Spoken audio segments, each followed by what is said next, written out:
कडाक्याच्या उन्हामुळे ग्रामीण भागातील पाणी टंचाई दिवसेंदिवस तीव्र होत असताना नेरळ विद्या मंदिर शाळेच्या 1995 आणि 96 बॅचच्या माजी विद्यार्थ्यांनी सामाजिक बांधिलकीचे उत्कृष्ट उदाहरण घालून दिले. पाणी टंचाईचा सामना करणाऱ्या नेरळ परिसरातील फणसवाडी, आनंदवाडीसह इतर वाड्यांमध्ये टँकरद्वारे पाणी पोहोचवून त्यांनी नागरिकांना मोठा दिलासा दिलाय.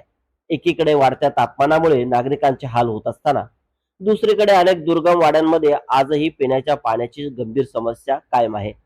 अशा परिस्थितीत नेरळ विद्या मंदिर शाळेच्या 1995-96 बॅच मधील माजी विद्यार्थी एकत्र आले आणि पाणी टंचाईग्रस्त भागातील नागरिकांना मदतीचा हात देण्याचा संकल्प केलाय.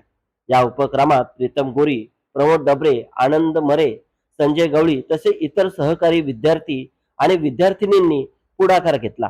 त्यांच्या संयुक्त प्रयत्नातून नेरळ ग्रामपंचायत हद्दीतील मोहाचीवाडी परिसरालगत असलेल्या फणसवाडी, आनंदवाडी आणि इतर वाड्यांमध्ये पाणी टंचाई दूर करण्यासाठी टँकरद्वारे पाणी पुरवठा करण्यात आलाय. या भागातील अनेक नागरिकांना उन्हाच्या तीव्र झळांमध्ये पाण्यासाठी लांब अंतर पायी जावे लागते.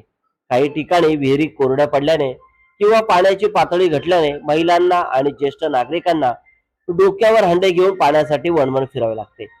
हीच अडचण ओळखून माजी विद्यार्थ्यांनी पुढाकार घेत नागरिकांची तहान भागवण्याचा प्रयत्न केलाय.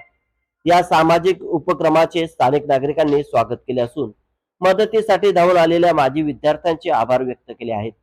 केवळ शालेय मैत्री जपण्यापुरते न थांबता समाजाप्रती असलेली जबाबदारी ओळखून या विद्यार्थ्यांनी केलेले कार्य इतरांसाठी प्रेरणादायी ठरत आहे.